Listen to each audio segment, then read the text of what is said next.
He's shielding his eyes from the sunshine in East Yorkshire, but a really chilly easterly is blowing around this ground. You're right, Eddie, it's freezing, and the wind, as you say, it's going to be very difficult. I'm sure that both coaches will have got the message out, let's give it plenty of air, because it'll swirl around inside the stadium. Tickle's done exactly that. Wilkin was underneath the kickoff. Here comes James Graham, met by Martin Gleeson, number 33 on his back, and Craig Fitzgibbon. St Helens then with first use of this football, some young players, some players playing in an unaccustomed position, unaccustomed roles. Tom Armstrong, for instance, first time at full-back, the fourth full-back for Roy Simmons this year. Saints, though, in possession with Graham, taking it at Fitzgibbon and Gleeson again. Not surprisingly, a large home crowd here. Been a little bit of up and down the start for the black and whites, but the confidence is certainly in this team now. Two great wins over the Easter period, and of course they're looking pretty sharp. Richard Agar, the coach, had high praise when I spoke to him yesterday about Tom Briscoe, the man who's just taken the ball up prior to it coming out with Richard Whiting there. Took the first drive for Hull FC to Briscoe. 4 tries in his last 4 matches, and England international now and of the future, I'm sure. This is Danny Houghton. And this is going to be a great contest between the two hookers. James Roby has been in outstanding form, and so has Danny Houghton. Ooh, that looks a touch forward there by Fitzgibbon, got away with it. It's a loose pass. Picked up though by Mark O'Mealy, and he spins it wide to Briscoe. Eastman gets to him.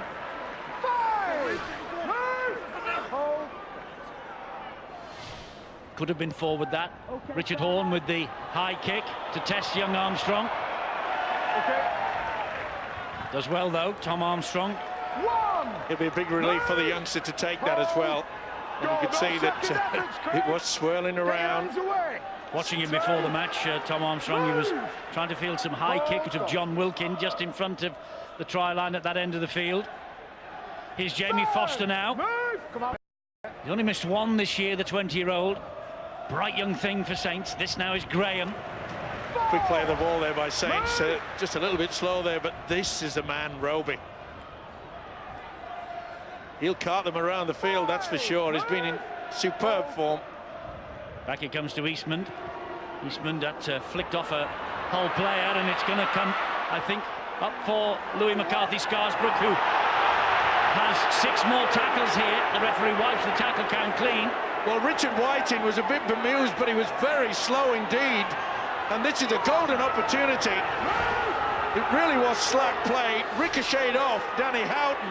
I think that ball played the man rather than the other way around, but it was the way that Steve Ganson saw it that matters. What was interesting, Steve Ganson gave no indication until McCarthy Scarsbrook got the ball back.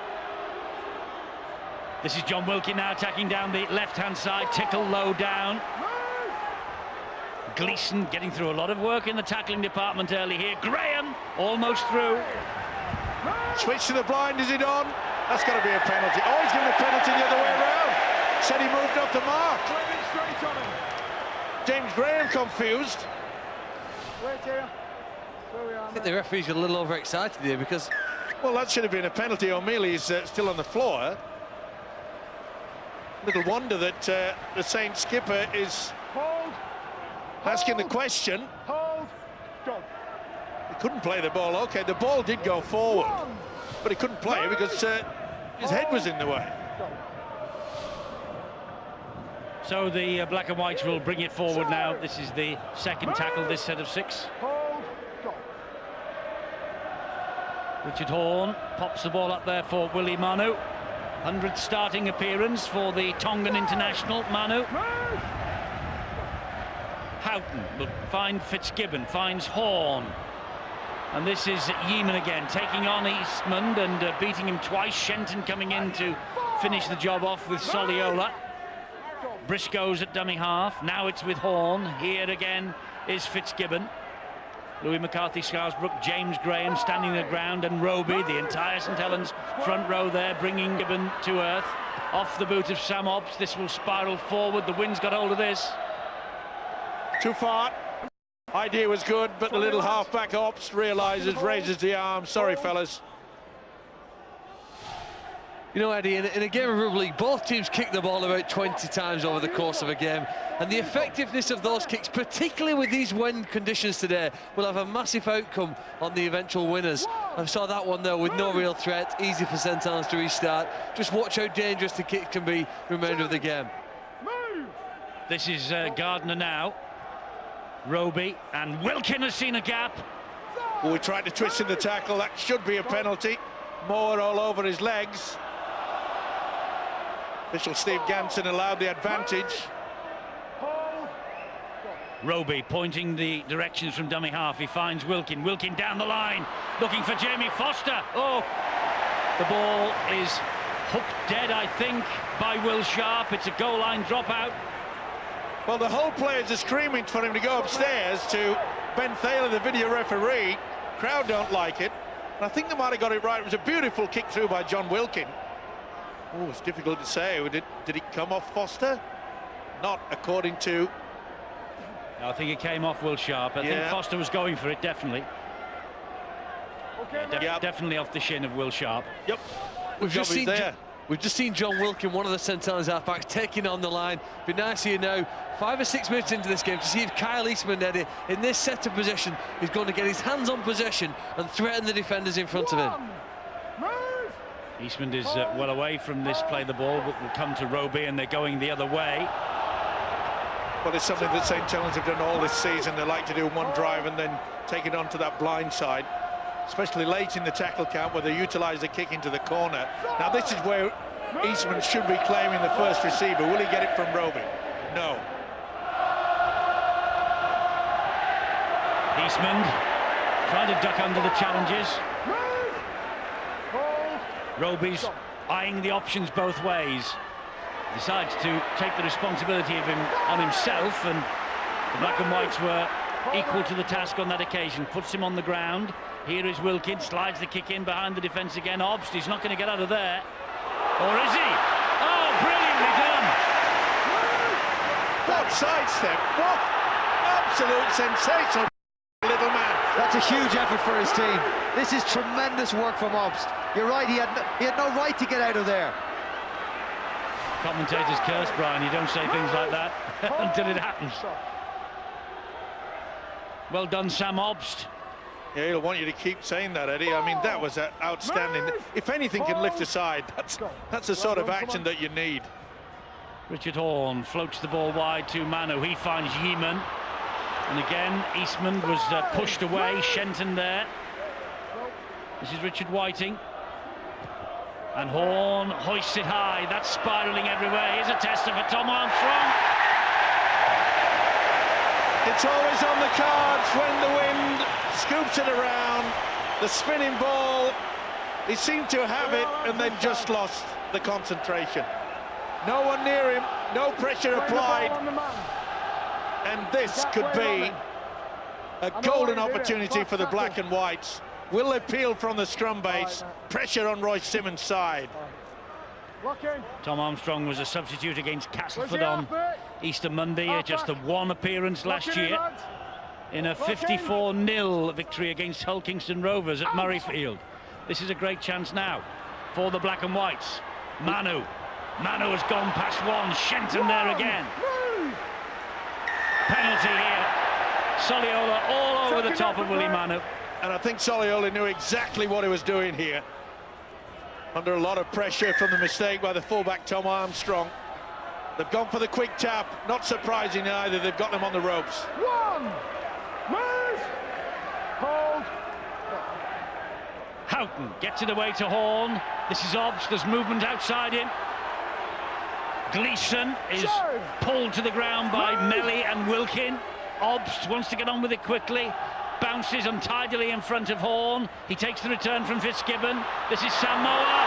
Here is Manu again. Gets the ball away brilliantly. And it's a great try for Kirk Yeeman.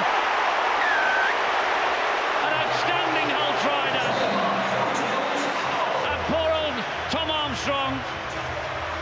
It's his mistake that gifted them possession in 20 metres. Then they had a penalty in quick succession. And that's invariably turns into points in this game, and Kirk Yeaman has come up with the opening try of the match. Brilliant stuff. The error, as Eddie mentioned, by the fullback Tom Armstrong allowed them to have the position, and the black and whites did not make a mistake after this. Thought he had it, then lost control, keeping the ball alive. Quick play the ball, penalty, and then they get onto it. Quick tap, and they did it so quickly that Saints didn't regroup quick enough. Keeping the ball alive, superb, but the one from Manu at the end, look at this. Oh, brilliant. Sidestep, Yeaman, send the black and white fans absolutely wild here at the KC Stadium. We spoke about the confidence that this whole side have now received. Little bit of a shaky start to the season, but you can see they want to keep this ball alive. Great try. Well, Kirk Yeaman has just gone back top of the Super League try-scoring charts now. That's around dozen for him. Joel Monaghan and Chris Whelan yesterday also joined him on 11 tries.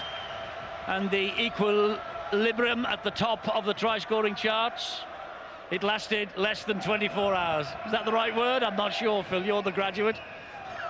Pass it on to Brian. Another graduate. I'll stay out of that one. Equality at the top then. How would that be? And Danny Tickle adds the extra two. Collar ahead by 6 points to 0. It is significant that they've scored the try from Kirk Yeaman down on this left-hand side. They've tried to go there a few times. We see the mistake from Armstrong. It gave Hull wonderful field position. Now, they have been trying to get at Kyle Eastman in this game so far. They've been sending Kirk Yeaman at him, and they've been sending Manu at him. Yeaman scoring on this occasion. Kyle Eastman will have his hands full. He's not played Super League in a while, and they're sending an in-form centre in Kirk Yeaman and a very, very strong back rower in Willie Manu down his side continuously. Look for Hull to get more results there today. The improvement in defences in this competition means that you do often have to do something a bit special if you want to score. There were 6 passes or offloads involved in that last try, and it's a feature of more and more tries that we're seeing in the Super League competition as Hull are driven back towards their own try line with some vigorous defence from St Helens. Straight down to Rod Studd on the sideline. Move! Pulse here, go. No sign of Rod just yet. We'll get to him in a sec, I'm sure. He has some important news for us. This is Fitzgibbon now. Manu. Oh, there was a missed tackle there and possible injury to A.D. Gardner. He fell very awkwardly having missed that tackle. There he is, the bottom of your screen, just jogging back into the defensive line. He doesn't know where he is either. They're trying to get someone out there just to make sure that he's okay. Hull taking it the other way, though. It's a kick from Richard Horn. Another kick over the top this time. Jamie Foster is underneath it. Foster runs it back straight at Danny Tickle.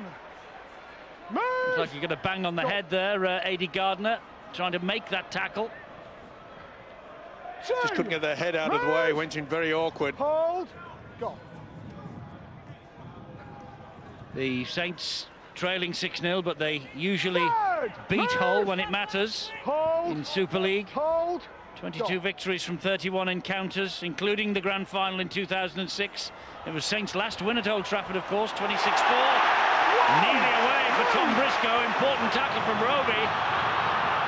Well, it was a great steal, wasn't it? Absolutely superb by Tom Briscoe there. Lack of ball control. Here he goes again, Briscoe. This guy's a talent. Briscoe all the way. Outstanding try. We talked about him before the match. We said, have a look at him. And Tom Briscoe, well, he's in a great vein of form, this young man. 4 tries in the last 4. That's 5 in 5 now for Tom Briscoe. Tries home and away against the Saints last year. The England international, he was Hull's only tourist on the Four Nations last year. And what a try this is from him. Top quality. He was the man that stole it. Said thank you very much indeed. And then he's the man that finishes it. Brilliant stuff. Very, very slow at the play the ball area was Saints, and they were caught napping. But take away from this ability. In and out, in and out. He'll do it again. Oh, this is super. They couldn't get anywhere near him. First and second marker.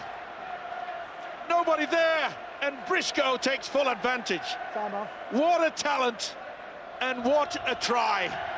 Well, you can't say too much. You can't say enough about that try. That is a wonderful effort. He's stolen the ball off possibly one of the strongest guys in St Helens side in Sia Soliolo, and then had the effort and the energy to get into dummy half and follow up and score a wonderful, wonderful try that Danny Tickle might convert now for Hull. Danny Tickle does convert for Hull, and there is already a contender for the May try of the month. You're right, Eddie. It was nothing short of brilliance to be able to just jump in very quickly, steal the ball in the first instance, okay? And then, having played it, goes into dummy half, in and out, in and out. Okay, Jimmy. Brilliant. As a former winger, Brian, is that just his ability to accelerate and then change direction? He's a wonderful, wonderful player. He's a supreme athlete. I reckon he's one of the best to watch in Super League. He's famous for how strong he is, but he moves really well. He's really quick. That was a wonderful effort. That'll go on his highlights tape for sure. Well, Hull suddenly are starting to buzz a bit. Yeaman plays the ball to Manu. You're right, Sam Eddie. Moa. You're right, you are so right, because they are buzzing. They're really confident. They know where they want to go, but it's a real problem for Roy Simmons, the Saints coach. The lack of first and second markers cooperating, talking to each other, getting himself in position. Left a big hole there, and he knows it. Hobbs with the kick. A timely little bounce for Jamie Foster. Good chase, though. Hobbs and Houghton. The kick and chase has been good by the black and whites, and that's the main reason why they got all possession, good field position. Saints finding it difficult to get out of their own half. Louis McCarthy, Scarsbrook. Third. Move. Hold. Go. And Roby to Eastman. Gave it to Pulatua. Move. Hold. Go. Comes back to Wilkin. Wilkin with the kick over the top will turn Richard Whiting around. It's a good... That is being a little bit St Helens when your halfback Kyle Eastman is standing still, gets the ball flicked to him, and looks like he's unaware of what tackle it is and what he should be doing. You'd hope that Kyle Eastman would have been ready and looking for that ball and to take the line on, but this is a bit of a worry. John Wilkin has stepped. Sorry, Steve, but John Wilkin has stepped up in this game so far. We do need Kyle Eastman to try and take charge. Well, we knew he was going to be rusty, but as I say, well, that's a bad error. Yeaman's come up with a knock-on. According to Steve Ganson, the official, it was an advantage. They got over the advantage line, but that's a big error. It's been a long time since Saints have been in any area to apply the pressure. And I'm with you, we've got to make sure this is a hit. It was a good one as well by Shenton. But Roy Simmons has got to get the word out to Kyle Eastman and say, hey, come on, you've got to get involved. They'll take first receiver here. Roby to Eastman. Gives it width and finds Wilkin. Oh, they've got men wide. They have men wide, Melly.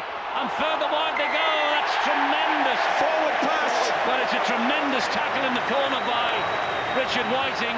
Come what may, forward pass is the rule. Last pass, Eddie, have a look at it.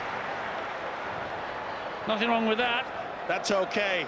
But the one from Francis Melly to Jamie Foster just slid forward, and you'll see quite clearly. Ooh. It's the referee's call, isn't it? The referee's been in line and he's made the decision. It's the instant that the ball leaves the hands. Forget where it starts and where it ends. That's totally irrelevant. The second it leaves his hands, the millisecond, I should say, which direction is it travelling? Hold. Go. Well, it's certainly a boost for Saints, because they were in a bit of a hole there, 12-0 down. That'll lift and boost their confidence. They certainly need it. Now they've got to make sure that the black and whites don't get anywhere near the halfway line. They've got to make sure that when it comes to the kick, they're going to be still in their own half. Nice little run from Richard Horn. Here is Danny Houghton. Gets the black and whites over the halfway line on the last. Great play by Houghton.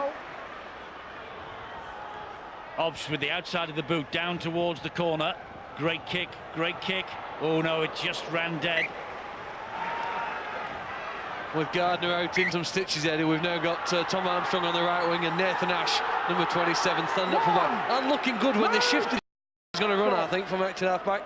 His first run in this game to take some pressure off his opponent, off his forwards. Yes, he's the 26th player to turn out for Saints this year, Nathan Ash, the 5th debutant of 2011. Hold, go. And he becomes the 140th player to wear the famous red V in the Super League since 1996. Roby. Needed to be a good tackle from Manu, it was. Eastman. Well, that was fairly easy for Richard Whiting. Good position, though, by the whole full-back, anticipating the kick through. Been very solid, you know, in defence of the black and whites. That also helps the confidence. Hull do have to respect this opposition. We saw James Roby nip through around the ruck a few times, and Saints caught them out wide with a wonderful play, just the last pass being called forward. Hull be on notice that they're playing against a very good side, and if they click, and if Kyle Eastman takes this line on, Hull will have some defending to do. That's the last tackle here for the black and whites, last one, so Obst will hoist the kick forward. This will bounce in front of Nathan Ash, and he brings it forward. Now, I think we've got communication with Rod downstairs. Injury news, I think, Rod? Yep, Nathan Ash on the field, of course, only because Aidy Gardner's gone off, and there's a fair amount of concern in the Saints ranks about that. He's been off for 8 minutes now, and there's been quite a bit of scurrying to and from the Saints changing room where he's still in getting treatment. And just to reiterate about the conditions down here, Eddie, really strong gusting wind, and there's a very much a random element to it. When it goes in the air, it can gust absolutely anywhere, and I'm sure players will drop balls today, and people at home will be watching and thinking, how on earth has he dropped that? But the gust is just so sudden, it's very difficult to judge anything in the air. The ball's gone into the air now from Wilkin, and Foster's onside, but that's very well claimed by Richard White. No, it isn't. He's got them for obstruction here, Steve Ganson. Yeah, Richard Whiting using the man in front as Foster was trying to get towards him. It's a beautiful kick, one of many from John Wilkin. He's certainly on top form in that department. Well, I'll tell you what, he must have eyes in the back of his head to obstruct him. Keith Senior has been doing that ever since in this game, and anyway. Well, no, he's not done anything. There's the point. No, what he's done, he's just in front, hasn't he? And he hasn't moved. He hasn't had to move. But as I say, that you see that week in, week out in Super League, never penalised unless Steve Ganson's the referee. Well, he's not the only one, Eddie. Who? Ganson or Ganson. Shaw? Great ball from Wilkin. Oh, He just couldn't take it in. on. Just couldn't take it in, Matty Ashurst.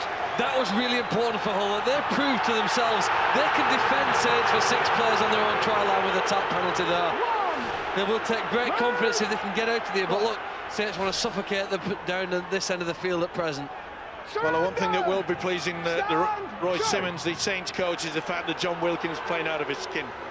Whilst he's out there and Roby, they've still got that opportunity to strike back. But Hull, you've got to give them credit. Every time they've had the ball and been under pressure, they've had the ability with quick play the ball, good running from dummy half, especially from this guy, Danny Houghton, to get back into the opposition half. And that's where the kicking game has taken control. Ewan Dow's in possession, 4th game in a row off the bench for him, as Obst plays it wide and Gleeson hacks the ball forward. Oh, Nathan Ash did well then. Took it on the half volley on his hip. Go. Roby, and here goes Armstrong again. 2. Move. Look at the take here. Hold, go. Oh, clever. Every trick in the book, haven't they, some of these St Helens youngsters? Hold. On halfway they are, though, with Roby. 4. Move. Go. Ashurst will play to Roby again. He'll give it to Graham. Graham taking on Craig Fitzgibbon and Danny Houghton. Last one here for Saints. It's with Wilkin. Gives it to Eastman. That was forward. Miles forward. Poor pass. Poor option. When you really needed a kick. And Roy Simmons knows that. He delayed it, and by the time it sent it off, it was obvious to everybody, including Michael Shenton. It was about 1.5 meters, 2 meters forward. I don't blame Kyle Eastman for that. It wasn't his decision to go down the short side. That John Wilkin must have seen something. To not put a kick in and decide to run it, you'd hope that one of your halves has seen something. up in Kyle Eastman's hands, not by his wanting it there, though. Danny Tickle for the black and whites. Just wondering if that call for the forward pass came from the touch judge on this near side, who happens to be Robert Hicks, the man who was the referee in the middle at Harlequins at the weekend. There he is, on the sideline today, controlling that for Steve Ganson. Mind you, didn't need to be Einstein. No, to make sure that that was a forward pass. Here's another high swirling kick. Whoa. It's going everywhere. Well done, Nathan Ash. A great take from the youngster. Kept his cool. Been impressed the way that Hull have really controlled this game. Kick and chase, superb. Not risking many passes, but until they get so near to the St Helens goal line, should be a penalty.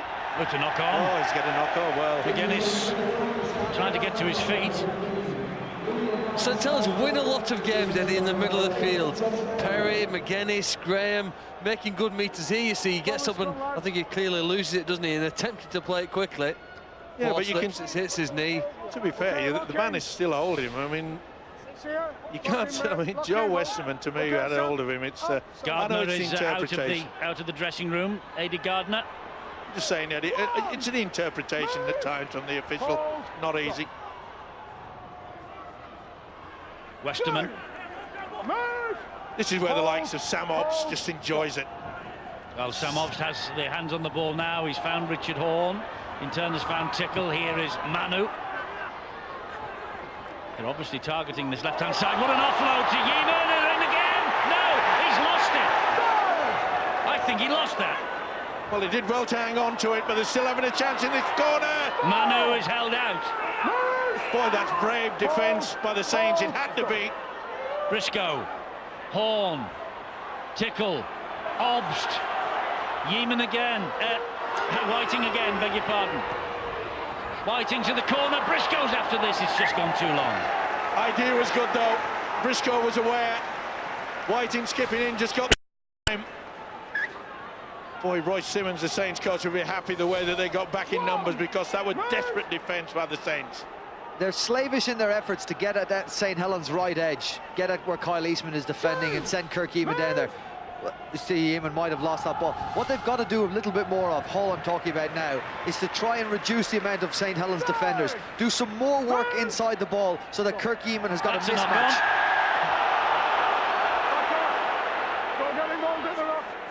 Well, interference at the ruck. the scales of justice sometimes. Tips one way, and then it gets the balance to tip the other way. A bit of a swinging arm as well there. He's got him for putting his hands on the back of Josh Perry. Well, he could have got him for a neat little right arm across the head. Great offload by Saints, finds Roby, who in turn finds Graham. It's in that area that they win a lot of games at the moment. Hull have been able to handle what they have in the middle field here. Though McGuinness met with a forward pass by the referee. But Hull's defence in that central area, that 10-metre strip of land right between the goalposts down from one end to the other, the Hull side are managing to match what St Helens have there. Well, to be fair to Steve Ganson, we've been calling for it, and many other commentators have suggested that these officials, they have to look at this short pass. All clubs utilise it, this short one, this narrow one over the advantage line, and he picked it up, did Ganson. Well, it doesn't matter whether it's short or long, it's whether it's forward or not. The problem is that some of these passes, they're legitimate ones getting called back as well. Yes, legitimate ones being called back and blatant forward ones being allowed to go on. But it's all about the view at ground level of the referees, and it's a difficult enough job as it is. I like your line that all commentators have been. I mean, I know one who has.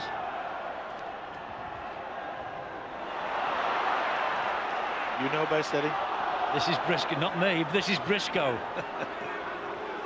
And again, good, solid, hard work. You know, they're enthusiastic at Hull today. They have been over the past two games as well. The ability to drag this ball back so that the kick is good. It's a chip over from Obst. It's a lovely chip, and it's great support.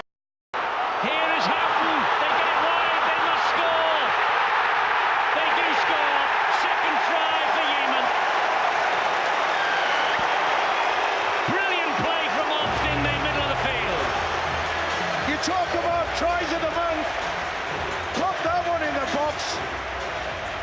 You don't see many of those. I said you give him space, and Sam Hobbs will just have a field day. He could see that there was no one there, the chip over the top, but not only that, when he received the ball, he knew he had support.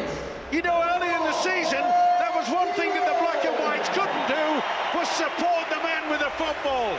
Today, it's just outstanding. Brilliant. Chip over. Eager to get to it. Bang, look at that. He knew he had support. Fantastic. Keep it alive. No one was greedy. Yeaman, I'll take try number 2. Sensational. Little wonder this crowd here have gone absolutely balmy, because it's brilliant. Superb stuff. Rugby league at its best. Sensational stuff. I can't come out with anything else. Help me out here, somebody. It's as good as you're going to see, Steve-O. That is a special effort. Wonderful try. One the fans will savour for a long time. You're right. You've covered every word in the dictionary. Help me out here. He never shut up. I think you were impressed. Honoured that. I tell you what, I was so excited. My top set wobbled all the way through that. That was fantastic. Listen, I know I keep going on about it, but how on earth can anybody out there, how on earth can anybody in any sport say that this is not the greatest game in the world? Well, that was a terrific piece of skill from Sam Obst. You give the little fellow an inch and he'll take a mile. And the speed of the pass as he regained his own kick as well, so impressive. Now then, can Tickle add the extras again here? Mind you, he's been making a habit, by the way, of Yeaman scoring 2 tries in a match. Back to that in a second. Tickle in off the post. This could be Hull's day. 18-0 they lead, and it's Yeaman's 3rd 2-try effort in successive matches, and his 5th try of the season. Fantastic. Brilliant. I could sit back, watch this time and time again, over and over. Okay, Matt. Support play outstanding. I think the catch by Luiaki was probably the most impressive of a very impressive try, really. His ability to lean forward, take it in, and then shift in one movement really was good. Great agility and skill from a big man. And to chase up and help Sam Hobbs. Sam Hobbs picked that kick because the previous ones he had done, he got no length in it because of the wind that Rod had talked about. So it was a wonderful kick selection from Hobbs and great support from Luiaki. Hold, go. Yeah, Sam Hobbs brilliantly created that. This fellow with the pass and that offload again. And Richard Horne backing up towards the other end. That's a knock on both ways. It's going to be Saints head and feet. And boy, do they need it, because Hull are running red hot.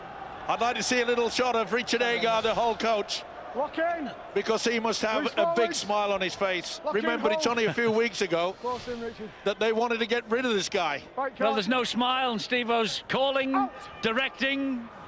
If he get out at half-time, he might play. I doubt that one.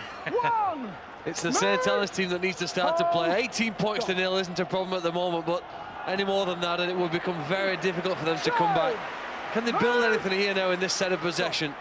Well, they're doing it now at the moment without the skipper, James Graham. He has left the field to be replaced by Tony Pulatua. If you're not careful in this sport, it's possible when the scoreline's 18-0 against you to start to feel sorry for yourself. Think about the players you've got out injured, the ones who are currently playing with injuries. But you can't afford to do that, St Helens. They must continue here now to have that belief that they've had for the last decade at least. Pulatua. Well, they've got the quality field, that is for sure. The likes of Pulatua there, Soliola, James Roby. They can produce anything from virtually nothing. Wilkin kicked through. Good positioning by Whiting. Yes, that was easy for him. The 2005 Young Player of the Year plays the ball. Will Sharp. And he got away from them. First time. Move. Go. Gleeson. Good to see him back in Super League, Martin Gleeson, shown the door by Wigan. Which personally we all felt on Booker week that he got fixed up quickly and got his career back on track. He seems to have managed that up here in East Yorkshire. And another great run from the hooker, Danny Houghton. He's been instrumental to make sure that they get good field position so that this fella, Sam Ops, can get the kick away. Oh, he's lucky that it hit the post there, or the padding underneath them. And he's the first man there is Sam Ops. Okay, call. Eager. Go. Where was this start of the season? Well, it comes in, goes the confidence, doesn't it? And at the moment, after the Easter they've had, Hull really are playing on the top of their game. There are enough indicators when you look at them over the course of the season that makes you think they should be a top 4 side, and could be, as Nathan Ash breaks through. Oh, nice sidestep as well from Ash. He's still going. He's got the big fella Nelly outside him. Foster for the corner, and that's a great St Helens try. How many tries of the month contenders are we seeing here today? That's another one. Jamie Foster with the try. Outstanding stuff. He hits double figures. Jamie Foster. He's played and scored in every game other than one this year. That was the one he missed against the Catalan Dragons.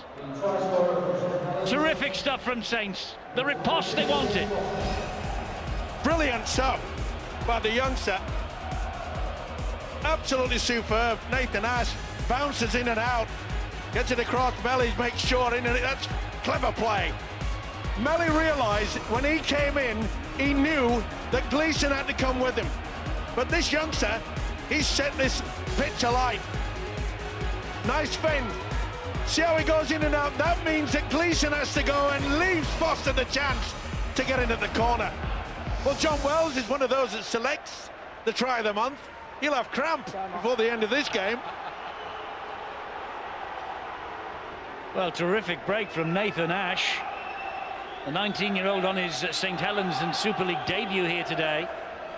They do unearth them, don't they? This will test him, Eddie. He's a brilliant kicker, this Jamie Foster. This will test him in the wind. It will. He's kicked them from this angle times already this season. He's a confident kid too, this. But that's just drifted the wrong side of the uprights. 18-4 though. The important thing from Saints' point of view is they're on the board. Sure is, and Roy Simon, the St Helens coach, realises that good play from deep within their own half, something that St Helens have done for many, many years. Full credit to the youngster.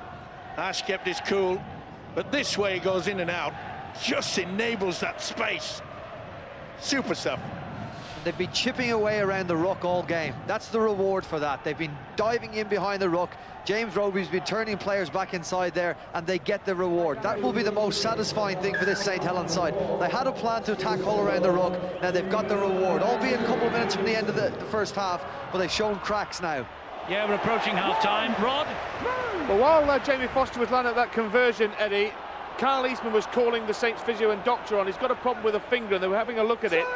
They've let him stay out there, but Eastman's not happy out there. You'll just keep an eye on him because he's got a problem with a finger. He's handling the football now. Doesn't seem to cause him any problem at the moment, but Saints are a little bit worried about that, and I'm sure they'll give it the once-over at half-time. Armstrong goes down in the tackle from Kirk Yeaman. Eastman in at dummy half. Nathan Ash inside the ball went. There's a problem here for Tom Briscoe. Pullatua, half break, support from Roby. Saints suddenly now looking to post a few more points up to half-time. Here's Ash again. Oh, he put his play on. He said play on. This will be a try. Armstrong. This will be a try. The referee can't do that. He's blown once and then he says, let's go upstairs. No, what he did, he didn't blow the whistle. The whistle went to the mouth, and it looked as though he was going to blow the whistle, and then he dropped the whistle down and said play on. He shouted play on. Hull stopped, Saints didn't. I think it'll be disallowed anyway because the video ref can look at the possibility of the knock-on here. It's not there, it's after this. That's to play the ball, that's okay. I think he takes it on the half volley. Kicks through. Yeah, I don't think he knocks on. Even if it bounces first, that's allowed. That is a knock-on. And Steve Ganson knew it. Steve Ganson put his whistle, the whistle. He saw the knock-on and for some reason changed his mind. Maybe he thought, like Steve-O did, it was on the half volley. Yep. Well, he put his whistle to his lips. Yes, he did, but then dropped it. It's going to be disallowed, there's no Oh, question. yeah, you're right. Pass from behind the play of the ball, probably the most important skill in this game again, and it's cost Saints a try. It's amazing people that aren't dummy halves get stuck in there. We see the result coming up now. Move forward. It's the turnover, so justice is seen to be done. And let's give credit to Kyle Eastman that he even made half an effort to get to it. And you'll see Jansen, he goes for the whistle and then he goes, uh-oh, maybe he took it on half volley. Not much in it. Fraction. Of course, had that not been the tackle immediately before the try was scored, and they then scored subsequently, they couldn't have looked at that. That's right. He had a great view of it as well, Steve Ganson, but let's give him benefit of the doubt, because when Steve-O saw it first off, on the replay, he said half volley. He should have trusted his instinct. He was right first time, Steve Ganson had. Well, he knows that there are 3 people up here ready to jump on his back at every mistake. It's funny, I count 4. Oh, no, not me. I'm out of this. I'm a massive fan. Well, that's 2 then. Either way, Okay, let's make it 1. We all know who's going to jump on his back if he's wrong. it didn't matter, but then again, Here we go. Look out, look out. Nathan Ash took it well. Ops is there, brilliant stuff. What a game this halfback's having. But I know I keep repeating myself, but St Helens, they've got to realise they've got to stop Hull from getting this ball back into the opposition half, and that's where they're controlling it, because Saints are struggling to get anywhere near the opposition. They are, with solid tackling like that inside their own half. McGuinness to his feet, plays it to Roby. Perry, back it comes to Ash. Whoa, he took a chance then, but it came off, and he's found Foster. Foster in field. They've knocked on now, play on, because Hull are back in possession with Will Sharp. Well, you've got to give a lot of praise to both these teams. They're not frightened to keep it alive, are they? We are being entertained royally. Richard Horn just delays, turns, gets the ball away brilliantly to Ewan Dowes. Wilkin gets to Dowes, but he gives it to Obst. The danger. Move! Hold! Go. Only 30 seconds or thereabouts to half-time. Here's Luaki. Bangs, tries to go through them, tries to hit and spin. Can he get the arm free? Being forced back, wonderful defence. Hold! Hold! Go. Richard Agar will be happy to get to half-time with this scoreline, maybe. That's forward.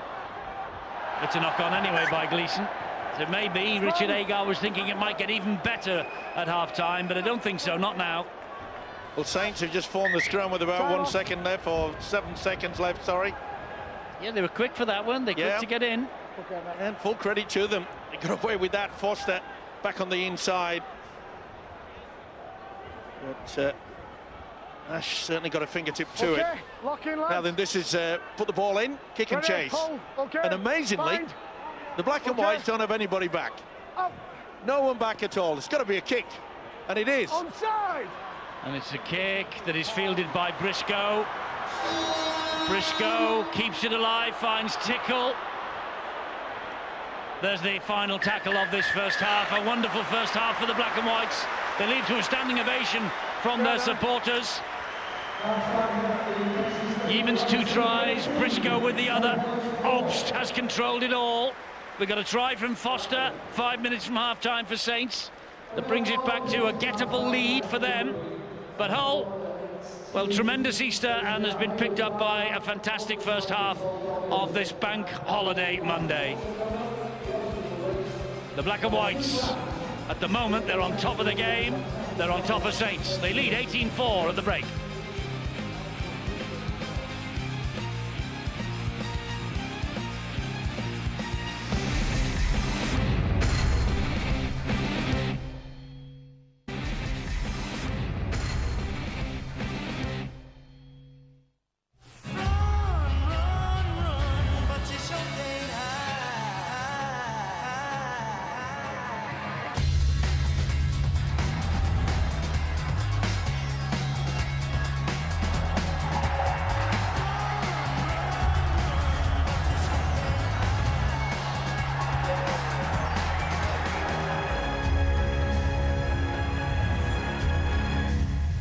Should be very interesting that. It's live on HD1 on Friday at 10:30. Australia against New Zealand. Very interesting here at the KC Stadium, where Hull FC are leading St Helens, who are bidding for a place at the top of the table tonight, at the midway point of the Super League season. 18-4 it is, though, to Hull. 2 tries again today from Kirk Eamon. Richard Agar delighted, I'm sure. Under pressure so many times this year early on, but since Easter the season's turned around. They're in the 8, and they're going to put a bit of daylight between themselves and Salford in 9th if they win here. But you never say never against St Helens. Their completion rate's down a bit, but Roy Simmons' men, these youngsters, these experienced players, plenty of internationals on show, they could easily come back and do a St Helens on the black and whites. Well, John Wells must, I hope he brought a new biro with him today, because could have run out of ink on this one, John. Yeah, you're not kidding, Eddie. All Saints early on, and they did everything but put points on the board. It took great work from Obbs, didn't it, to get out of jail here, get out of his in goal. He had 2 Saints defenders on him, did extremely well for all the money that was going to be a dropout. Obbs did exceptionally well, and they worked up the field from the end of this. Armstrong, 3rd time, unlucky for him under the bomb. Hull looking to the air all the time. We'll come back to that at half-time, and from that position, 9 in less than half the field defenders. There's 4 left for Saints to cover over 60 metres, and obviously they're going to have problems with that. 2 great offloads in the build-up. There's Yeaman, the try scorer. Look at this last-ditch offload here from Manu. Excellent, crossed over for his first of 2 in this first half to Yeaman. And then poor ball retention by Saints, and a bit of good work by Briscoe in the lead-up led to this, and a great individual effort again. Look what he does to the defenders and how he's able to wrong foot first Soliola and then Armstrong covering in defence. He's a world-class individual, as Brian said in commentary, and one we've got to look forward to seeing many more years of. Last tackle, the referee, and here's Obst again. Look at the Saints, that's the kick pressure team, inviting Obbs really to put a good kick in. Does better than good, he does absolutely fantastic. Great offload again, and Luaki an offload of his own, and this leading up to Yeaman's 2nd try. That's 13 for him in the season, and top of the Super League pile. He's in great form as a centre. And then finally Saints did respond. This is a bit of a mistake, I think, here. Whiting's wanting Houghton to go one way, he goes the other way, leaves a hole on the inside, and this young fella Ash has done extremely well, good feet, and then had the foresight to get out to Melly, who just drew the cover from Hull before sending Foster over for a try of their own. Hull then full value for their lead at half-time. Saints responding just before the bell there with the potential try ruled off by the referee for a knock-on from Eastman. I think Hull are really taking advantage of the conditions. We spoke earlier before the piece with Rod Studd about the swirling conditions. Hull 4 bombs, and they've had joy out of one of them. Saints' last tackle option's a little bit different, a little bit iffy, and probably need to look at that to square things up in the second half. Yeah, 18-4 at half-time to the black and whites. Brian Carney, it is not a winning lead, this. Not at all, and not against St Helens. How many times have we sat and watched, go behind in a game, come back into it? At the very start of the season against Wigan at Millennium Magic, we thought St Helens were dead and buried, and they come back and they earned a draw in that game. I would never write this team off. They are down on injuries, they've been decimated, we know about that. They're a little bit light on their bench. Their substitutions are going to have to be very, very careful.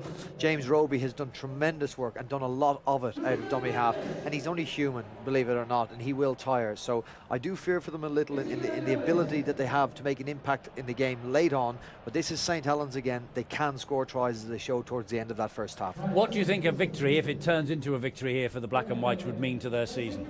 Oh, it will be huge. It'll be the icing on the cake for this period.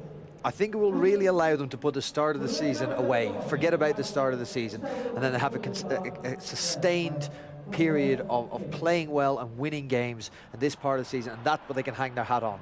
You know, a good Easter weekend, and then they go out and lose today to get St Helens. It's almost back to square one. Not quite back to square one, but you take what I'm saying. It's regression more than progression. A win today will really help this club progress forward. But and I think they're in the box. They're in the box seat to do it, Eddie. But they're against the St Helens side, who can score tries and who have shown today. They've carved them up a few times, not got the results at the end until that final try. So the Hull FC, beyond notice, St Helens can score tries. Can I just take you back to the last couple of seconds of that first half? There was a knock-on. Saints had head and feet at the scrum. They rushed to the scrum. They formed the scrum. Referee called time off.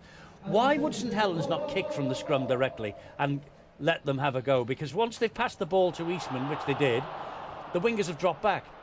Well, you know, they all coach like this, don't they? The coaches, it seems to be out of the manual. You do it this way, you do it that way. Yeah, look, it's easy and hard sometimes to be up here sitting down looking at it. I'll always trust the people that are down on the field. They know best what's happening. But 99% of the time, sometimes we say players don't know rules. I'll trust their judgment down on the field. The decision to run it and not kick it, look, I'll back the people all the time that are down on the field making those decisions. Fair enough. Well, it didn't come off for St Helens at the end of the first half, although they are very much in this game. Down on numbers, as Brian says. They've got about 8, 9 or even 10 of their regular first teamers sitting either in the stand or back at home today, not here. So it's a tough ask for them, there's no question about that.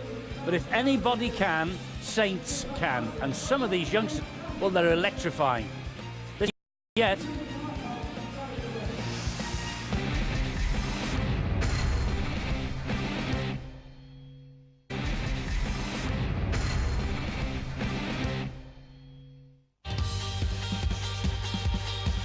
This is Boots and All the Tries. All the tries and all of the action.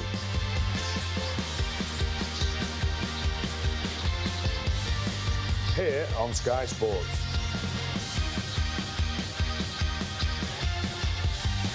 Don't miss it.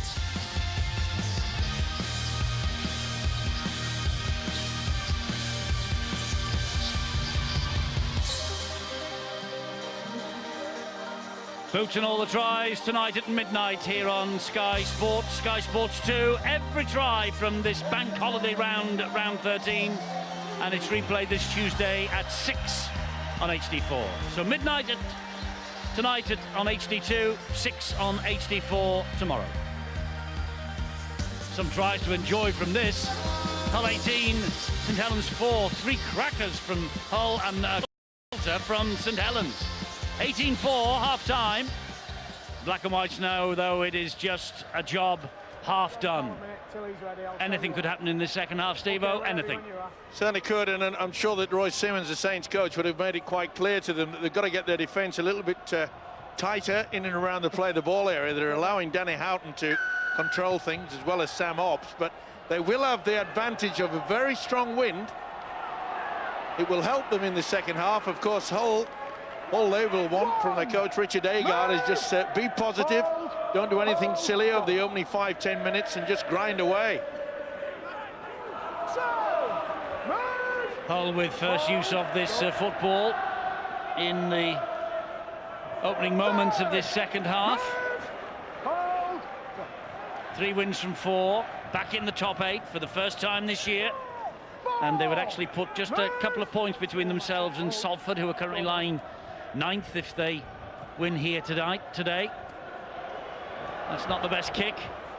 Straight into the arms of younger Nathan Ash. Let's get the half-time news. Rod? Well, Richard Agard, Eddie, understandably very pleased with what he watched in the first half there, but his message was still very cautious. They realise they've won absolutely nothing yet, and they know exactly how St Helens could be, how dangerous they could be, even though they're 14 points adrift on the scoreboard. And the key is, they say, turning the ball over in the right areas. They want to make sure they've got Saints pinned very deep. St Helens, well, it was a very stony-faced Roy Simmons and Kieran Patil that came out of the Saints changing room. I have to say that, Eddie. And when I asked them what the theme of the half-time team talk was, ball control, came the stern reply. So Saints have obviously had a rocket up the proverbial at half-time. Not the best birthday then so far for Roy Simmons. Wilkin hoists that kick high. Now this is where it causes trouble. It's swirling everywhere. It's bounced very kindly for Saints. It's flicked back. Oh, but only as far as Luaki. Is that a knock on? Offside. Oh, it's offside. It was touched by Hull player, and Ops finished up with it, so therefore he was in front. And this will just be a tap by James Roby. What a brilliant kick when you get neither the fullback or winger certain who's going to go for it. Yes, right between the two. It bounced back towards Saints. Pressure. Roby finds Wilkin. Wilkin to Eastman. Eastman runs into a brick wall there. McGuinness. That's 3 tackles gone. Big test of this Hull defence early. Back it comes. Wilkin finds its way to Melly somehow. Then he loses it forward. Great defence actually from Will Sharp and Sam Obst. Brilliant stuff from Sharp, the winger. Wasn't the best pass, was it? Surrender! Rodstad suggested the half-time talk from Roy Simmons.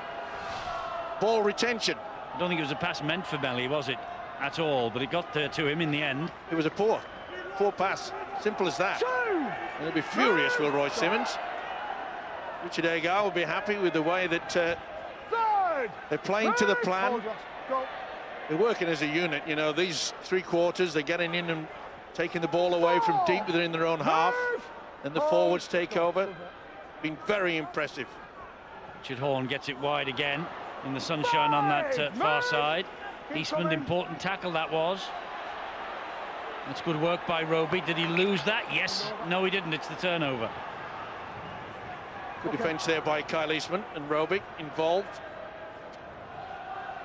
And that's Tom Armstrong getting running repairs to a bit of a bang in the nose area. Looked like the lip as well. Yeah, looks a bit wobbly, doesn't he? Move! Hold! Go! Roby and Eastman pops it up to Pulatua. Saints have got the strike power. They're fully aware of that at Hull, especially this guy that's running from dummy half, James Roby. He can split you open. They've got to be very, very keen. Now Eastman takes the line on. Luaki was up to that. Gardner returns for St Helens. Up it goes again off the boot of Wilkin. Another great kick. Very well claimed though by Briscoe. Brilliantly claimed. Above his head. That's just teasing. Hey, you shouldn't take this above your head. That's wonderful play. Michael Shenton harassing Will Sharp with help from Tony Pulatua. Houghton. Luaki. Move! Hold! Matty! No Houghton again. Gleeson. Martin Gleeson, formerly with St Helens, 69 appearances, 31 tries for them. Grand Final and Challenge Cup successes. That's better defence though by Saints. A little bit deep in their own half, but oh, that's a great kick. Oh, it could be a 40-20 this if it no, it doesn't bounce. Kindly didn't get the right angle either, but Foster has collected it for St Helens. And again, plenty of numbers there in the black and white. Jumper. And applying that pressure. Good run by Gardner. They needed it as well. Move! Hold! Nathan Ash has just pushed James Roby out of the dummy half roll there. That was a high shot. Just a lack of composure there, allowing St Helens urgent meters downfield. Richard Horne just over the top of the shoulder. Hold that one. That's all it takes, a little bit of lack of composure. Well, there's a problem for Armstrong. Broken nose by the looks of things for Tom Armstrong. One! Move! Go. Eastman. Back it comes Wilkin. Short ball then finds Ashurst. 2! Move! Hold! Go. Just inside the 20-metre zone, Roby and McGuinness. They know the danger, Hull, that St Helens love to offload at every opportunity. Here's Wilkin running strongly, finds Eastman. Eastman then finds Nathan Ash. Stuttering little run from Ash, but he just didn't get the pass away. Shenton. Eastman again. Pops it up to Pulatua. Got to have a second phase, got to utilise the dummy runners here. Perry might be the first one. Last tackle. Eastman gives it to Wilkin.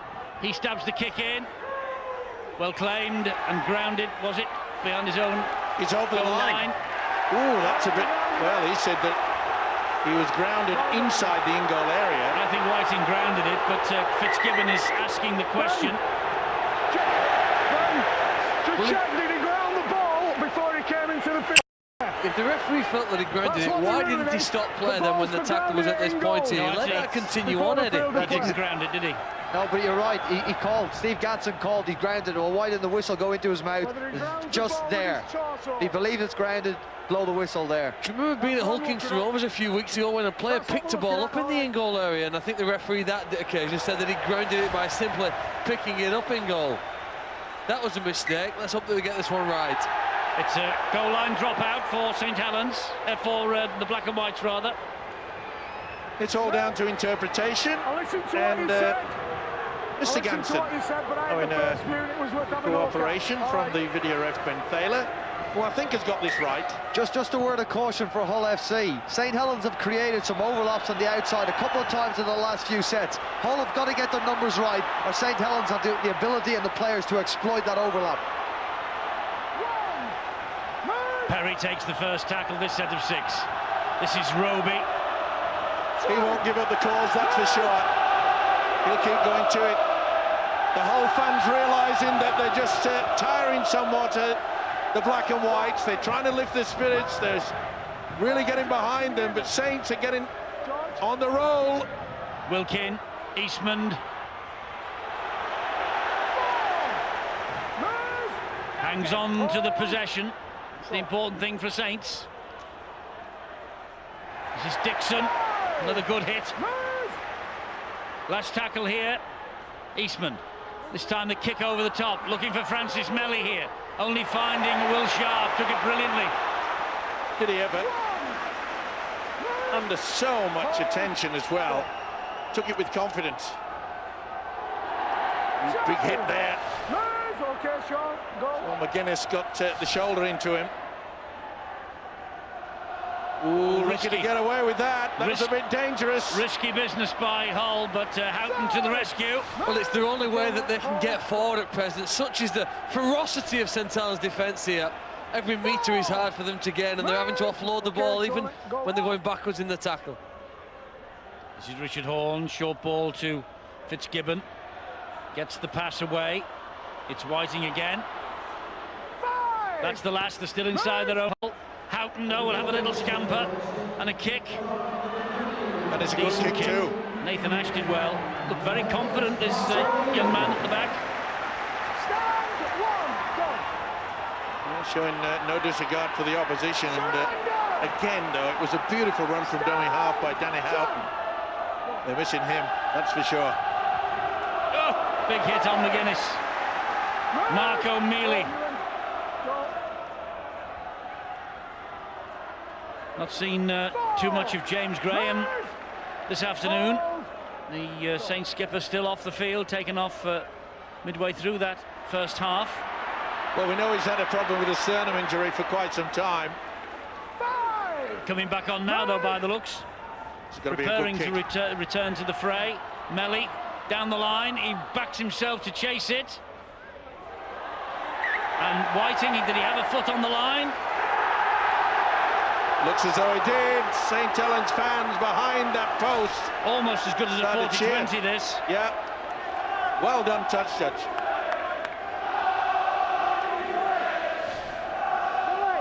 Well done, Francis Melly, for a brilliant kick that makes his opponent have to deal with an awkward situation.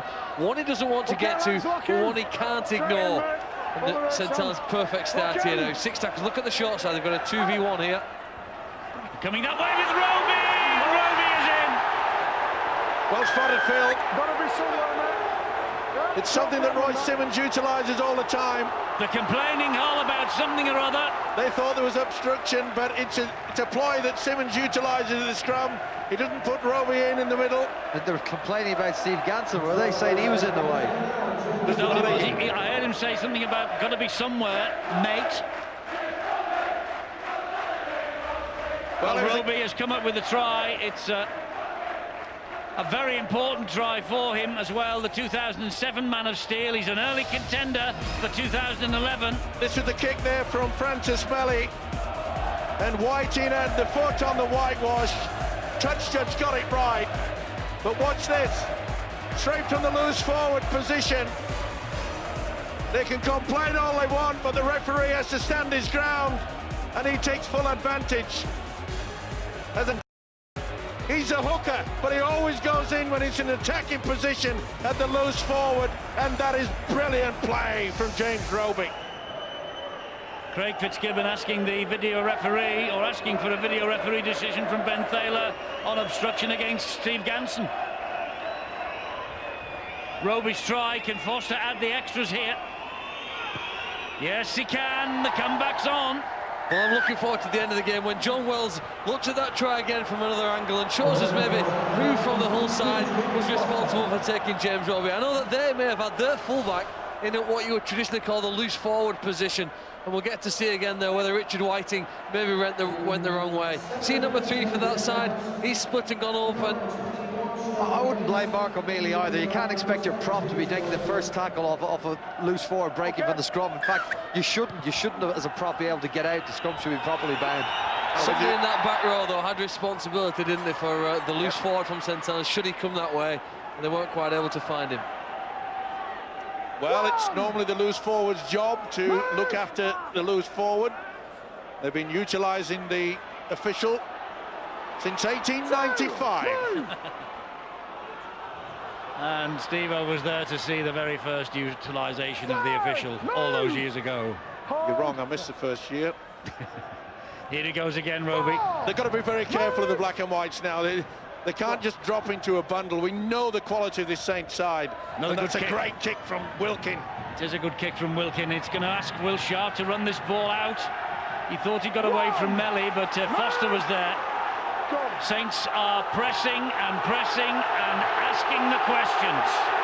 Will Sharp was very fortunate there. He dummied to play the ball, and a lot of referees penalised that. He was making sure that someone was going to get there for dummy half. Some tough runs coming up here for Hull. You roll your sleeves up now. Not making too much progress. Briscoe down he goes on number 4. This is Sharp. You see how he dummied and then had a look. Could have been penalised. Sharp in possession. That's the last. They've only made 24 metres forward. This kick has to be good. And it's not bad. It's right behind A.D. Gardner. That's a great kick, actually. Look at the land that kick has bought him and Hull and the chase as well. Nathan Ash now. And that's good work by the second marker for Hull. Stand 2. Not getting caught out.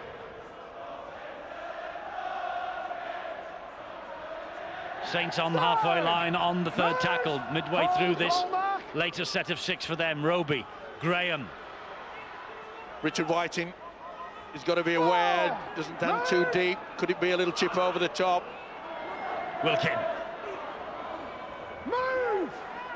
5. That's the last tackle for St Helens. Eastman hoists it high, spiralling, and the sunshine over there as well. It's hit the ground. The ball has come. It's another offside decision. Knocked on. The pressure is mounting. It's one thing you cannot afford to do, is to let the ball bounce. Quality of these St Helens kicks is outstanding. But we said it was going to be a big advantage. They had the wind behind them in the second half. It's always a problem. It was for Saints.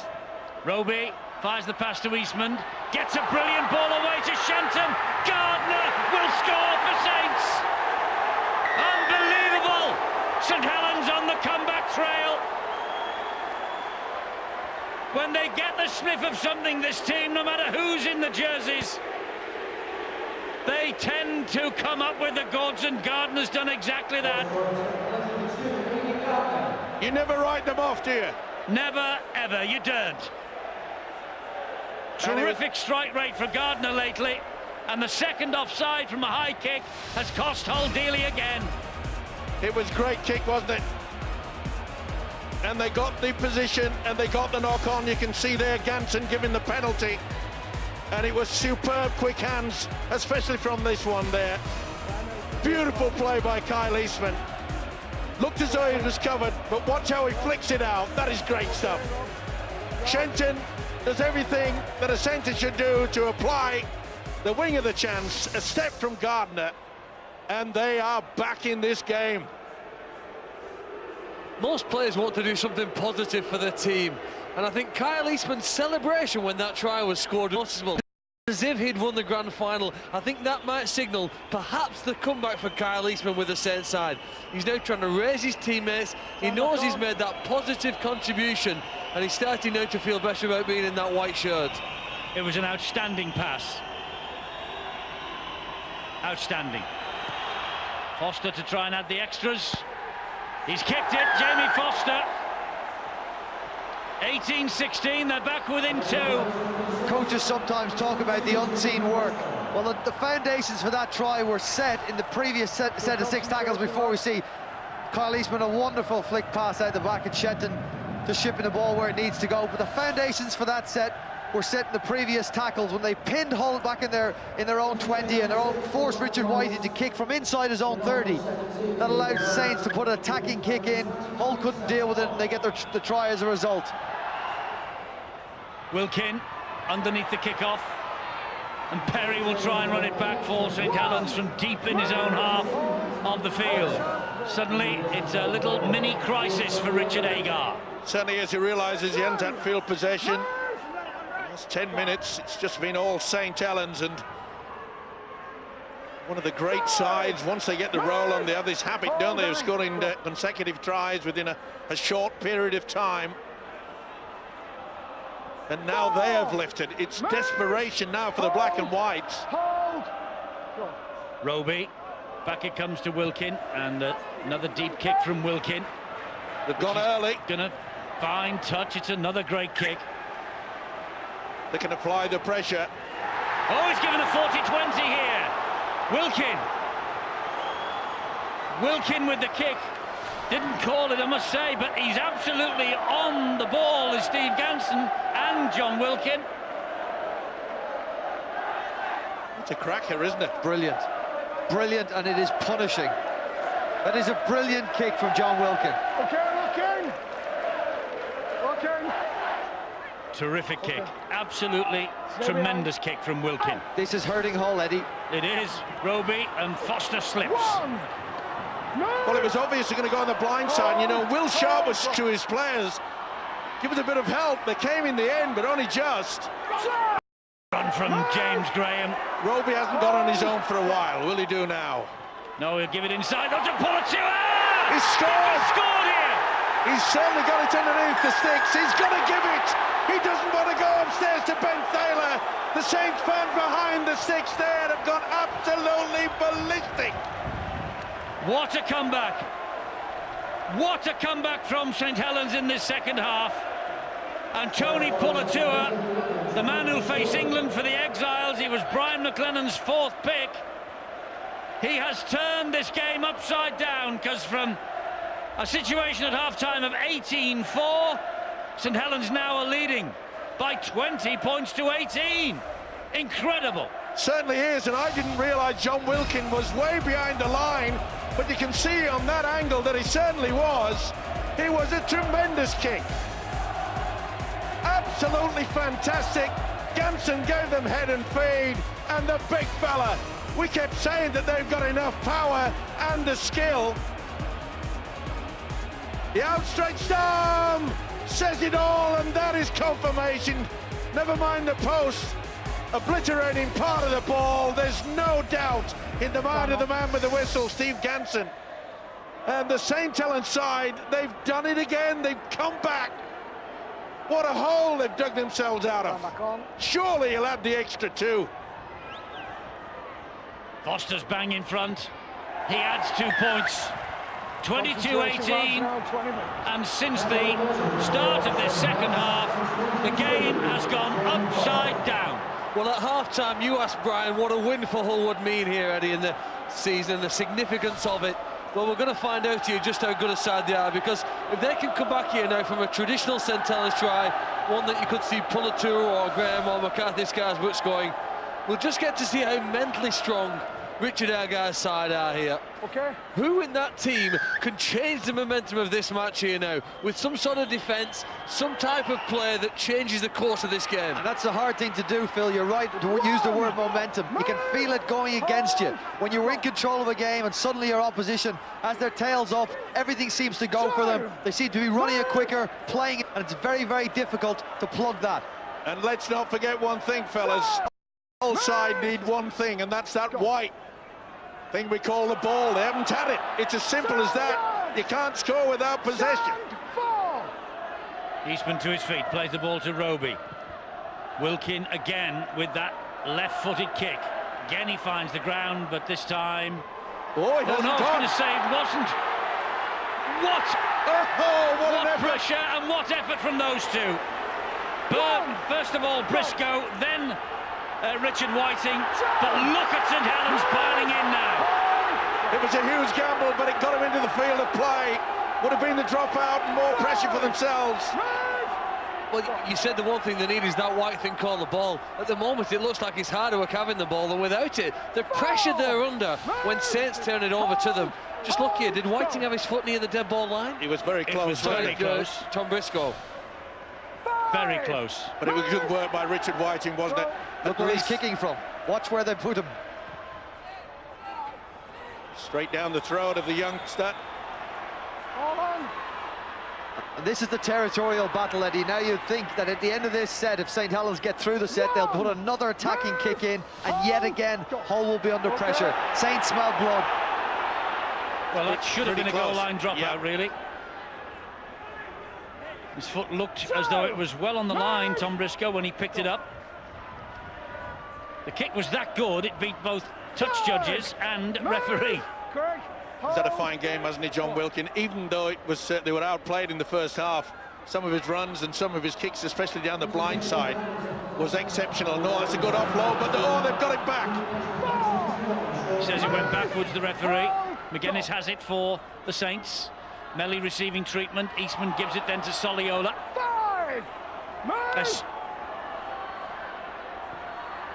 Eastman stabs the kick in, but straight into the arms of Briscoe. Briscoe, well, I wonder whether Tom Briscoe will be playing for England in the international against the Exiles, in which Tony Pulatua will be starring. It is the international origin match, England versus the Exiles.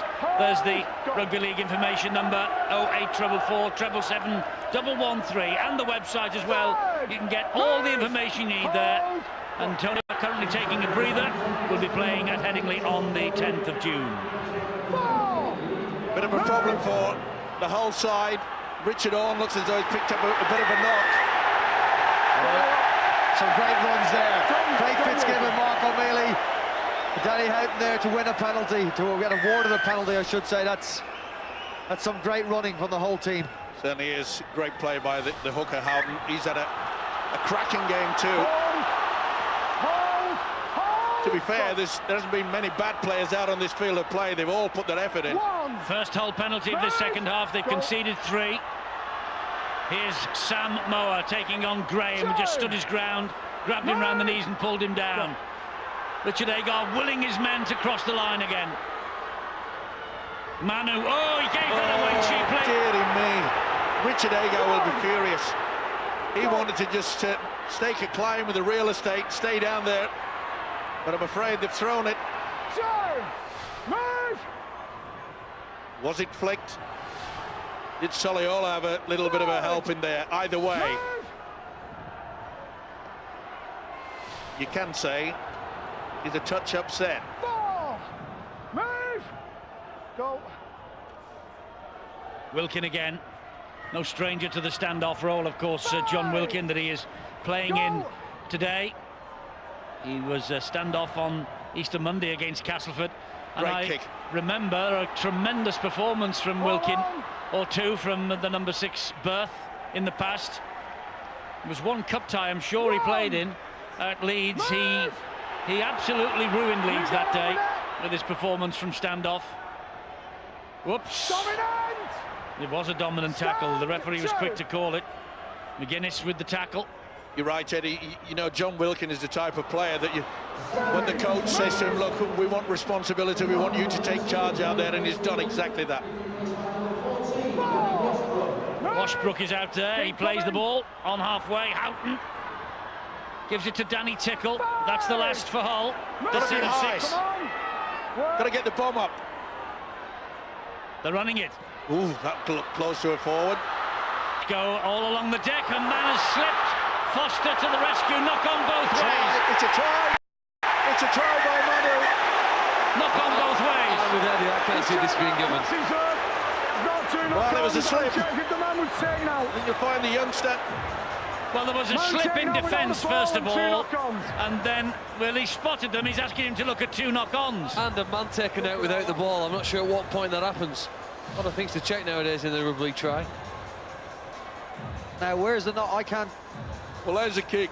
That's fine. Unless we have one here. Young Nathan Ash loses his foot. There's one knock on there. Yeah, Richard Horne. Richard Horne, yeah. Richard Horne has knocked The on. first one was Jamie Foster, though, wasn't Yes, it? it St was. Helens player going forward. Yes, it was. Well, does Foster knock it forward or does it knock it backwards? Let's see. I don't think there's any doubt. No, he knocks it forward. Yeah, it's a knock on. So Head and feet to Hull at the scrum, no try. Are you convinced that Horne's touched the ball, Eddie? That's what we're going to see again here now. Does Richard Horne knock it on? That's a knock on. Yeah. Yes. Has Richard Horne got a fingertip? I think he may have. So this should be head and feed to the black and whites, but Ben Thaler wants to have a look at it. There's the knock without on. doubt, first knock on. Yeah, and I think you'll find that Horne just touches it. Well, Hull aren't going to get many more chances, Eddie, down at this end of the field, so with 6 players. The last time they lost possession on play 2. Here they've got to make sure that at the end of these 6 players they come up with a more positive outcome. Well, they've got to cross the line, that's the important thing. They've given themselves hope. The try's denied. No, they've got that wrong. Oh, he's definitely got that wrong, I'm afraid, Ben Thaler.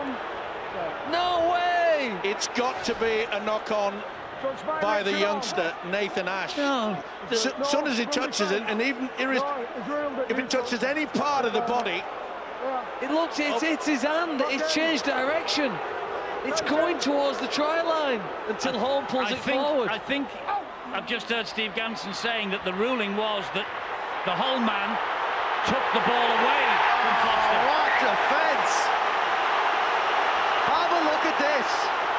irrespective of whether it was right or wrong, the Saints have gone towards the touchline, and I can tell you, answer you can give.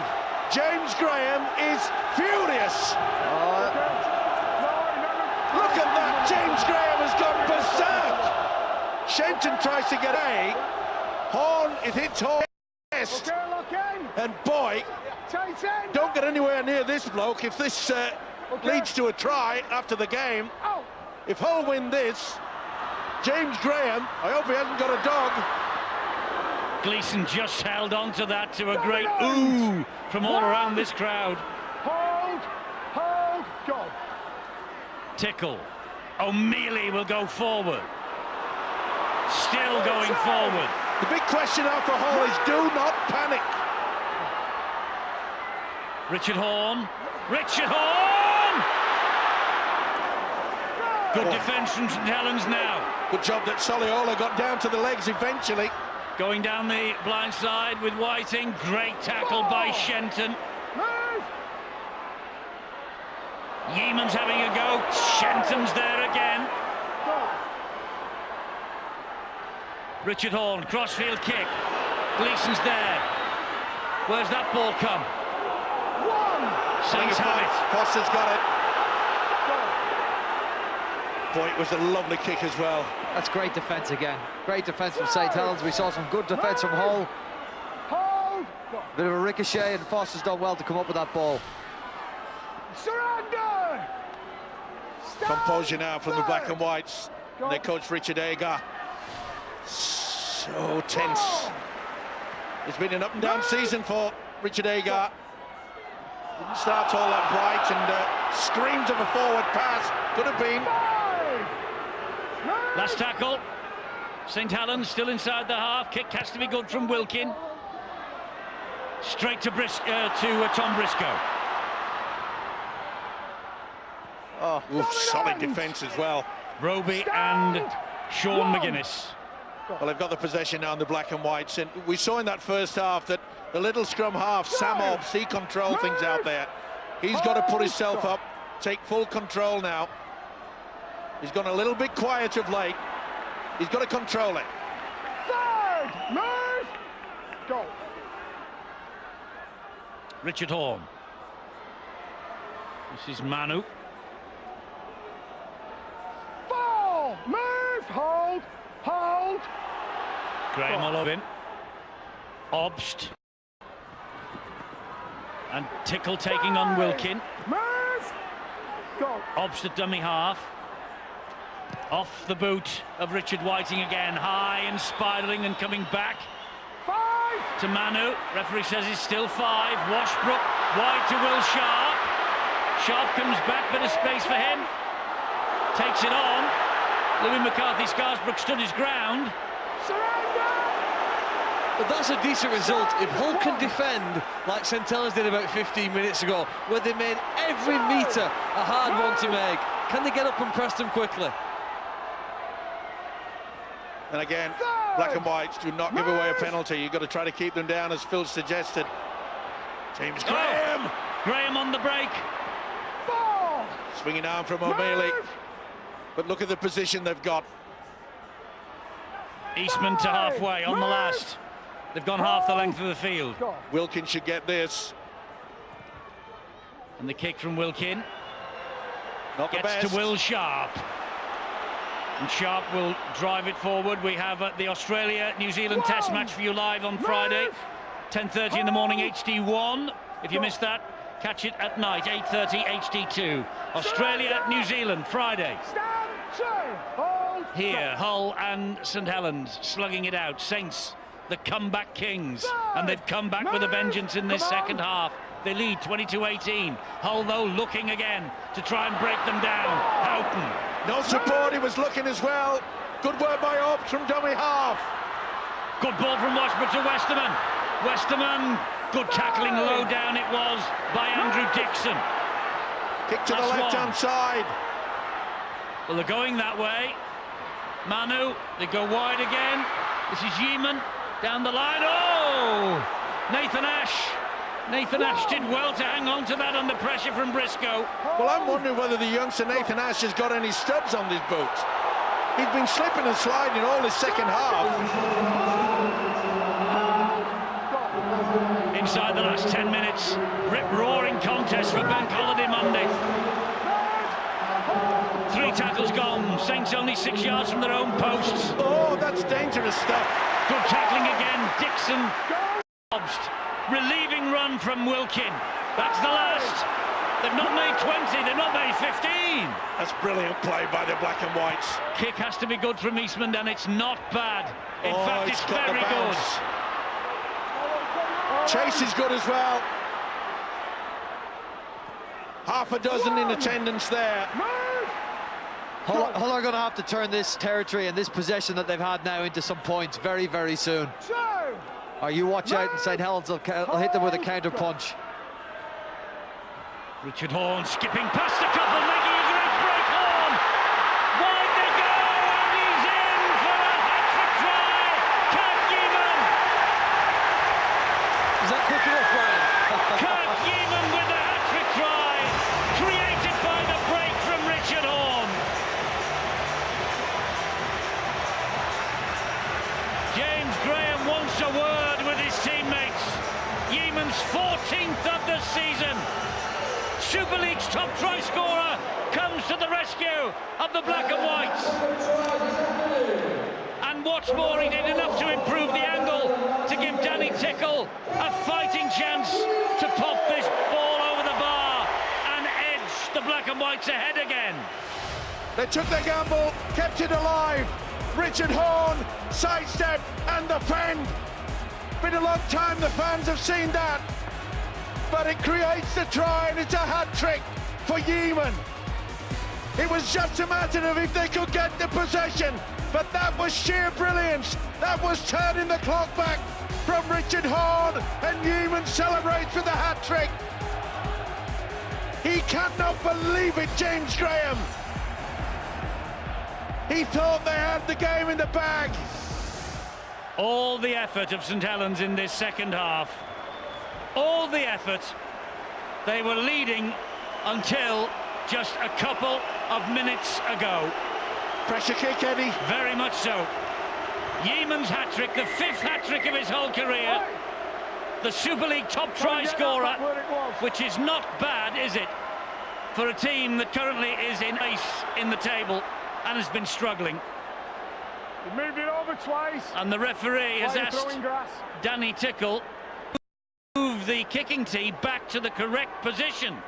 He claims that Tickle had moved it twice while he's chucking the grass up in the air, testing the wind. Smart, both by the player and by the official. You know, it's taken a long time, hasn't it? This is quite a significant break. Danny Tickle does take his time when converting. It can be 2 minutes between try and the restart of play, but this one he knows the significance. It's a massive significance, Phil. It's for the lead, and it's also for 900 points in the colours of the black and whites. Stand back on. For Danny Tickle. A personal milestone, but more importantly, maybe the 2 points today for the black and whites. He's reliable. He's as reliable as they come, is Danny Tickle. And Hull FC lead again, 24-22. And now 5 to go. Buckle in, boys. They've got to be aware try, of as it. Steve-O said, was all about Richard Horne turning the clock back. Whenever I hear about a young player bursting onto the scene of Super League, I think about Richard Horne. Played international on the wing at scrum half. He had to be in the side. Oh, what a kick-off that! Will Sharp, look at Foster. Look at Foster. The kick sailed up, caught the wind, spiraled everywhere, and Will Sharp was not in position. Back. Oh, what a mistake. But the kick was brilliant, wasn't it? But I said they had to have that concentration 100%. It dipped. And look at this fella's -1. reaction. Look at him. He knows this is a great set of Oh, six. it's going to bounce. It's going to bounce backwards. Oh, Nathan Ash. Oh, he's got him for catching him in the air. I can't believe it. Big call this, but I think he might be right. He was taken out in the air, Nathan Ash. Look, he's not come down on his head. The feet were up in the air, there's no doubt. That's the end of it. Yeah. He's challenged for the ball. It's a dangerous challenge. I think, well, It makes impact, and that's Is he not submission. let go for the ball? yeah, but I don't think he went for the ball, Brian. He went for the man. Do you honestly, Eddie? You don't think he's trying to put his arms around the ball? No, I don't. No, I Well, don't. why wouldn't he have his arms in a different position if he was going to tackle the man? Man, he's gone for the ball there. He's gone for the ball. He's got that wrong. You're allowed challenge. Mate. It's in the air. He's took him out. Well, Danny Washbrook, He took indeed. him out and then that's the end of it, mate. Mr. Simmons says we'll take the draw if we can kick this. He's got the wind behind him. He knows that.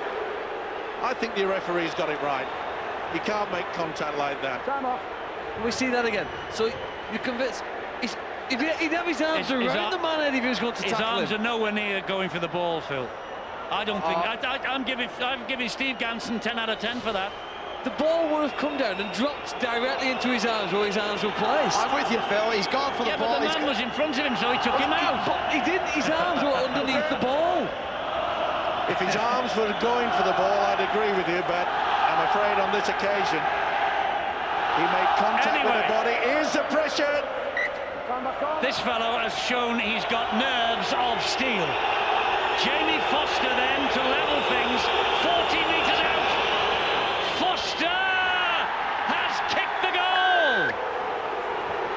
St Helens supporters, they celebrate, and Richard Agar, who has had his moments with officials this year, stays tight-lipped, I hope. 24 apiece, a great game. And you've got to give credit to Royce Simmons. Okay. It was on the halfway line, and Royce Simmons had no hesitation, raised the 2 fingers. He knew the quality of Jamie Foster. It's still not over yet, don't worry. It isn't. 7 days ago in Catalan, Dragons against Bradford, we had a draw. It's a Monday draw day, by the looks of things. Never mind the Monday bank holiday.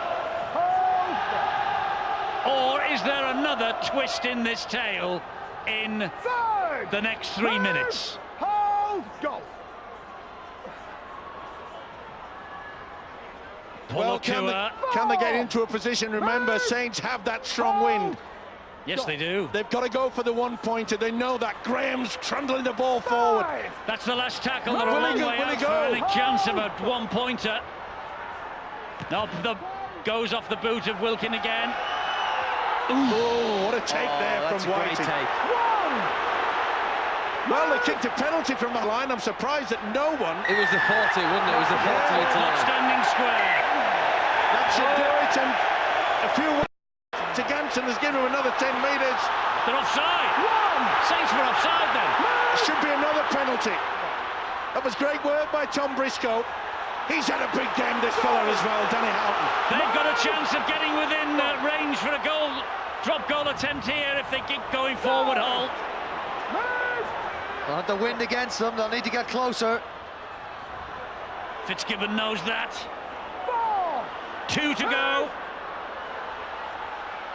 One big run from Washbrook. Who's going to take it? Someone's got to be Tickle there. is there. Tickle's Tickle. waiting. Tickle's waiting. Back it comes. Oh, it doesn't get it's off a the shocker. ground. Well, we built it up. The pressure was too much for everybody, even for the coach, Richard Agard. And there's still plenty of time, don't worry. Something from Roby. This is the replay. It was a shocker. Gardner, stopped by Manu. Move! Go. Hull are looking for the mistake. They're going to get the ball back, I think. Eastman, back it comes to Wilkin. Are they going to get the ball back? Or are Saints going to... That's off the whole line. Let's play on. It's a knock on. He got a fingertip to it with head and feet to Saints. They rushed him to get the strum down. They've got it, and the officials put it up. Less than a minute to go. Isn't this... He's touched it as sharp. Isn't that a tackle, though? Wasn't he going for the tackle? Well, sometimes the ruling is that he's going for the tackle, and I think you're right, Eddie. That's play on, surely. It's all down to interpretation, Steve Ganson. Absolutely play on. Boy, this is a game of controversy, but it's been a cracker. It's been a great game, and I tell you what, it's never a dull moment when Steve Ganson's got the whistle. Never a dull moment. Now then, can St Helens work it, and can they nick it in the last minute? Soliola will drive it forward. The time's against them as much as it's... Graham will take it on. Great run from the skipper, what a run. They'll need another forward. He's going to take it. Kyle Eastman. Is Roby. Now they're in distance. Now they're in range. Graham's pointing to Eastman. Back it comes to Eastman. Hero. No. It's a touchdown. Well done, though, Eastman. He retains possession. He wins a point for his team. Quick play the ball. Clip over the top. Clip over the top. Wilkin. He's gone for a drop goal. That was ambitious. Will Briscoe... He'll think about a long-range effort. The spoils are shared. There's a logjam of clubs at the top of the table, and St Helens are amongst them. 24 each, 8 all in Perpignan last week. Slightly different, the game, compared to this. This was a thriller. Hull looked as though they had it in their pocket at half-time. St Helens thought differently. 3 tries in 9 minutes. Roby, Gardner and Pulatua. They had the lead. Yeaman's hat-trick gave Hull a 2-point advantage, and then Foster's penalty goal with 4 minutes to go gave us the 24 points result that we've got, 24 points apiece. Well, John Wilkin has run his blood to water at standoff. He's the man of the match. About the 18th choice, I think. Steve-O's been going one way and then the other all afternoon. Wilkin's the man of the match. He's with Rod. John, well done, man of the match. There's the champagne that goes with it. I can see you're absolutely breathless, so thanks for talking to us.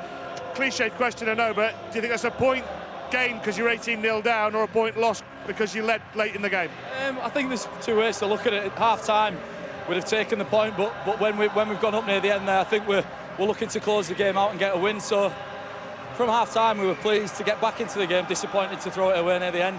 It was a terrific second-half performance, certainly for the first 30 minutes. I don't think Hull had more than 2 or 3 sets in that period. What was said in the changing room at half-time?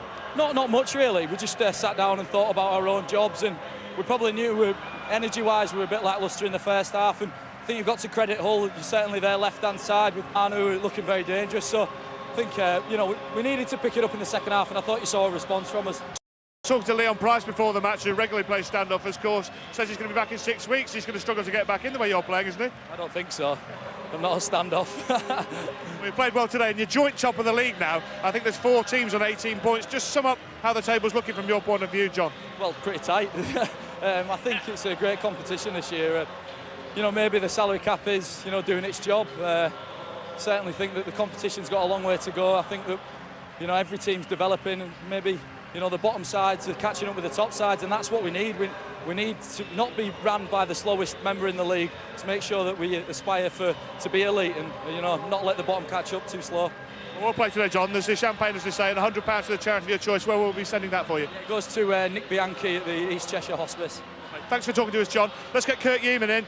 Kurt, terrific individual and team terrific individual performance by you and a terrific team performance by Hull. Do you think you've got it at jail, or are you disappointed because you led 18-0?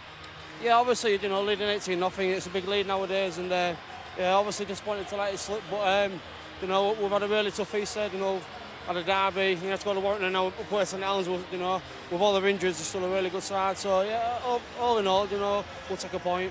Easter's been terrific for you, hasn't it? 5 points in 3 games. Before you played Hull KR, a lot of doubt, a lot of doom and gloom around. Just sum up what a difference it's made to the confidence of the club, Kirk. Yeah, you know, I'm not too sure. The confidence has always been there. You know, we've always believed in one another, that, you know, we can turn it around. And, you know, we've had, you know, 3 really, really tough games, and like I said, we've got 5 points out of 6 over the Easter, so, you know, hopefully we'll turn the corner now. Thanks for talking to us, Kurt. You scored 3 today. That's 14 for the season. Top of the tree in the try scoring charts. Well done. Cheers. Ta. Yeah, great day for Kirk Yeaman, even though his team have not won the match. His first hat-trick for 5 years when he went on the Great Britain tour to Australia way back then. I wonder whether that's just a little nudge for Steve McNamara, bearing in mind that the England side will be named next month for the match against the Exiles. Hat-trick for Yeaman, point for St Helens. They go above Wigan, they're third. 4 teams at the top now with 18 points.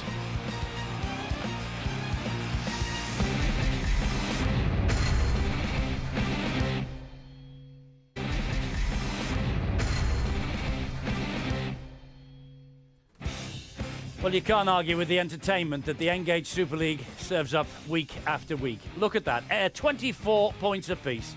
Hull were 18-0 up at one stage, 18-4 at half-time. Saints with a typical St Helens fight back, and then a penalty, 4 minutes from time. Foster tied it all up at 24 apiece.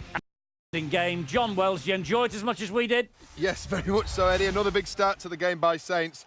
This time they did manage to capitalise, though a lot came off Wilkins' kicking game. This is the first. The bomb splits the wing and the full-back. The whole back 3 in disarray for much of the start of this second half. And all this in the first 8 minutes. That was the first. Decision went to St Helens from here. And then the second piece of play that we're going to see in a second was a nice little nudge from Wilkin again into goal to force a drop out from Whiting, I think it was. There was a question mark of whether he got the ball back over the line or not. Referee correctly adjudged, I think, in the end that he was held in goal. This is the footage we're going to see now. In goal, held. It still needed, however, a piece of individual nous from Francis Melly to give them a try-scoring opportunity that they could convert. Nice little kick there from third receiver.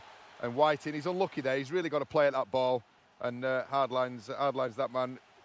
Roby on hand to take advantage from this. Now we'll look at this piece of footage here. Roby is locking at loose forward for the attacking side. Phil Clark picked this up in commentary. This is Whiting. He's a full-back. This is common for him to lock up at loose forward, but he does need to be aware of that short side play. Roby, however, you've got to say he's excellent. Look at his initial movement. Whiting is on the open side, ball on the close side, and Roby excellent to get over the first score of the half. Then another bomb, high bomb, this time from Eastman. Put my teeth back in. And Hull again, the back 3 really not putting a name on that ball, and Gardner was the recipient at the end of this set. St Helens got another set of 6. We'll fast forward to the end of that set. 5v3 for St Helens on this short side at this point. There's your 3 Hull defenders. The 5 are out. Yeaman spots it, tries his best to shut it down. Eastman manages to skip around him and get the pass away for Shenton to put Gardner over in the corner. And then came another piece of great play from Wilkin. He might be a makeshift 5'8", but he's a bloody good one. This is a top-class piece of skill. 40-20, right on the button, and they get the advantage from that. This is Pulatuya. Whiting again, asking for an extra man. Let's look at him here. Whiting here. Watch his movements. He's trying desperately to get Gleeson over. Gleeson takes an age to respond, not surprising. He's the right centre. And then Fitzgibbon is released, but too late to affect the outcome, which is a puller to you try. Then perhaps the contentious issue of the moment, of the match. This here is a knock-on by Horn. And it's what the commentary was. I think Steve had mentioned there may have been a knock-on by Ash in the build-up. We've looked at that, and there wasn't. That decision by the video referee. Then the Yeaman hat-trick. Great piece of footwork by Horn. Inside the net. Graham McGuinness standing. Yeaman to cross. To excellent try. Hat-trick try. Does extremely well. He's had an outstanding game today. Then the Foster kick-off. If we've got a question mark over any of this, I mean, we'll take to one side the quality of that kick-off, is that Sharp's positioning. Perhaps he should have been back on the goal line and coming forward for that ball. Gives himself a better chance. And from this dropout, big call from Ganson. For me, Washbrook's challenging for that ball, and I think it was a little bit harsh that they got the penalty. However, Foster presented with the opportunity to level the scores at 24 apiece, which ended up being the final score for the game. The guys like a metronome with that boot, and I think St Helens could be credited here with perhaps saving a point for their side. 4 players, Soliola, Roby, Louis McCarthy, Scarsbrook and Dixon, have really forced Washbrook into an error there on his drop goal attempt. What a great second half. I've put my teeth back in.